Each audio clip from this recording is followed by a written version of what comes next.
भाइयों एवं बहनों, जय श्री गुरुदत्त। आप सबका शाश्वत ज्ञान गिरनार से चैनल में स्वागत और अभिनंदन है। भाइयों बहनों, आज हम आप सबको बताना चाहता हूँ कि मरने के बाद क्या आपके पितरों को मिल गया है मोक्ष। जब शरीर छूटता है तो व्यक्ति के साथ क्या होता है, यह सवाल सदियों पुराना है। कुछ लोग कहते हैं कि मरने वाला बता नहीं सकता और जिंदा आदमी जान नहीं सकता कि मरने के बाद क्या होता है। ऐसे में किसने आज जाना कि मौत के बाद क्या होता है। हमारे प्राचीन ऋषि मुनियों ने इसका वर्णन किया है, उपनिषदों में इसका वर्णन मिलता है। भाइयों बहनों, इन सब विषयों पर जानकारी देने से पहले हम आप सब भाई बहनों से अनुरोध करूंगा कि चैनल को सब्सक्राइब एवं वीडियो को लाइक तथा शेयर जरूर करें तथा कमेंट्स बॉक्स में अपने विचार से हमें अवगत कराएं।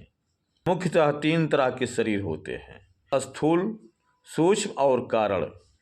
व्यक्ति जब मरता है तो स्थूल शरीर छोड़कर पूर्णतः सूक्ष्म में ही विराजमान हो जाता है। सूक्ष्म शरीर के विस्मृत होने के बाद व्यक्ति दूसरा शरीर धारण कर लेता है, लेकिन कारण शरीर बीज रूप है जो अनंत जन्मों तक हमारे साथ रहता है। आत्मा शरीर में रहकर 4 स्तर से गुजरती है। पहला, छांदोग्य उपनिषद 8:7 के अनुसार आत्मा 4 स्तरों में स्वयं के होने का अनुभव करती है: जागृत, स्वप्न, सुषुप्त और तुरीय अवस्था। दूसरा, आत्मा के ऊपर विचार, पदार्थ और इंद्रियों के अनुभव की धुंध छाई रहती है। इसी के चलते वह जागृत, स्वप्न और सुषुप्त अवस्था का अनुभव करता है। प्रतिपल व्यक्ति जागृत, स्वप्न और फिर सुषुप्त अवस्था में जीता है। 3 स्तरों का अनुभव प्रत्येक जन्म के लिए हुए मनुष्य को अनुभव होता ही है, लेकिन चौथे स्तर में वही होता है जो आत्मवान हो गया है या जिसने मोक्ष पा लिया है। वह शुद्ध तुरीय अवस्था में होता है, जहाँ ना तो जागृत है, ना स्वप्न, ना सुषुप्त। ऐसे मनुष्य की सिर्फ दृष्टा होते हैं, जिसे पूर्ण जागरण की अवस्था भी कहा जाता है, जो ध्यान और तप से ही प्राप्त होती है। अधिकतर लोग सभी की तरह जीते हैं और मरकर पुनः जन्म लेते हैं। प्रथम तीनों अवस्थाओं के कई स्तर हैं। कोई जागृत रहकर भी स्वप्न जैसा जीवन जीता है, जैसे ख्याली राम या कल्पना में ही जीने वाला। कोई चलते फिरते भी नींद में रहता है, जैसे कोई नशे में धुत, चिंताओं से घिरा या फिर जिसे कहते हैं तामसिक। हमारे आसपास जो पशु पक्षी हैं वे भी जागृत हैं, लेकिन हम उनसे कुछ ज़्यादा होश में हैं, तभी तो हम मानव हैं। जब होश का स्तर गिरता है तब हम पशुवत हो जाते हैं। कहते भी हैं कि व्यक्ति नशे में व्यक्ति जानवर बन जाता है।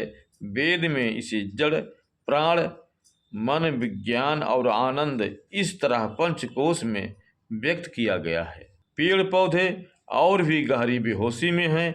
मरने के बाद व्यक्ति का जागरण अस्मृत कोश और भाव तय करता है कि इसे किस योनि में जन्म लेना चाहिए। इसीलिए वेद कहते हैं कि जागने का सतत अभ्यास करो, जागरण ही तुम्हें प्रकृति से मुक्त कर सकता है। क्या होता है मरने के बाद?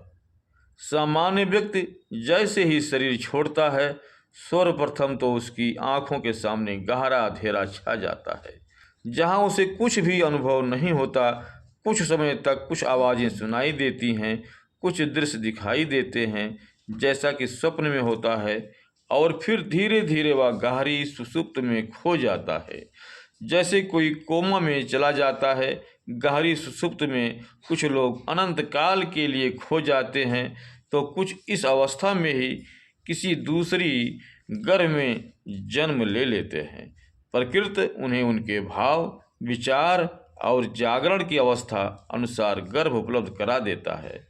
जिसकी जैसी योग्यता वैसा गर्भ, या जिसकी जैसी गति वैसी सुगति या दुर्गति। गति का संबंध मत से होता है, सुमत तो सुगत है। लेकिन यदि व्यक्ति अस्मृतमान चाहे अच्छा हो या बुरा है तो सुषुप्त में जाग कर चीज़ों को समझने का प्रयास करता है, फिर भी वह जागृत और स्वप्न अवस्था में भेद नहीं कर पाता है। वह कुछ कुछ जागा हुआ और कुछ कुछ सोया हुआ सा रहता है, लेकिन उसे उसके मरने की खबर रहती है। ऐसा व्यक्ति तब तक जन्म नहीं ले सकता जब तक कि उसकी इस जन्म की स्मृतियों का नाश नहीं हो जाता। कुछ अपवाद स्वरूप जन्म ले लेते हैं जिन्हें पूर्व जन्म का ज्ञान हो जाता है, लेकिन जो व्यक्ति बहुत ही ज़्यादा स्मृतवान जागृत या ध्यानी है उसके लिए दूसरा जन्म लेने में कठिनाइयाँ खड़ी हो जाता है, क्योंकि प्राकृतिक प्रोसेस अनुसार दूसरे जन्म के लिए बेहोश और अस्मृतहीन रहना जरूरी है।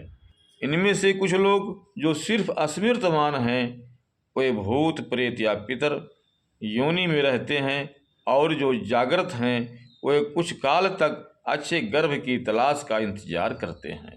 लेकिन जो सिर्फ ध्यानी हैं या जिन्होंने गहरा ध्यान किया है वे अपनी इच्छा अनुसार कहीं भी और कभी भी जन्म लेने के लिए स्वतंत्र हैं। यह प्राथमिक तौर पर किए गए 3 तरह के विभाजन हैं। विभाजन और भी होते हैं जिनका वेदों में उल्लेख मिलता है। जब हम गति की बात करते हैं तो 3 तरह की गति होती है: सामान्य गति, सद्गति और दुर्गति। तामसिक प्रवृत्ति का कर्म से दुर्गति ही प्राप्त होती है, अर्थात इसकी कोई गारंटी नहीं है कि व्यक्ति कब, कहाँ और कैसे योनि में जन्म ले। यह चेतना में डिमोशन जैसा है, लेकिन कभी कभी व्यक्ति की किस्मत भी काम कर जाती है। सचमुच प्रकृति में किसी भी प्रकार का कोई नियम काम नहीं करता, क्योंकि कभी कभी व्यक्ति की योग्यता भी असफलता का द्वार खोल देती है, और अयोग्य व्यक्ति यदि अच्छी चाहत और सकारात्मक विचारों वाला है तो सद्गति को प्राप्त हो जाता है। प्रकृति को चाहिए जागरण, समर्पण और संकल्प। तो संकल्प लें कि आज से हम विचार और भाव के जाल को काटकर सिर्फ दृष्टा होने का अभ्यास करेंगे। चित्तवृत्ति निरोध करने से ही मोक्ष मिलता है। चित्तवृत्तियों का निरोध सिर्फ ध्यान करने से ही होता है। अब यह चित्त क्या होता है, इसके लिए हमारे सनातन धर्म का योग चैनल देखें, योगाभ्यास करें, सनातन के नियमों को, अष्टांग योग के नियमों को और प्राणायाम जैसे साध्य चीज़ों को जानें। संत महात्माओं के संगत में रहें, वेदाभ्यास करें। भाइयों बहनों, अब हम अपने शब्दों को यहीं पर विराम दूंगा। पुनः मिलेंगे अगले वीडियो में। जय श्री गुरुदत्त, जय श्री गुरुदत्त।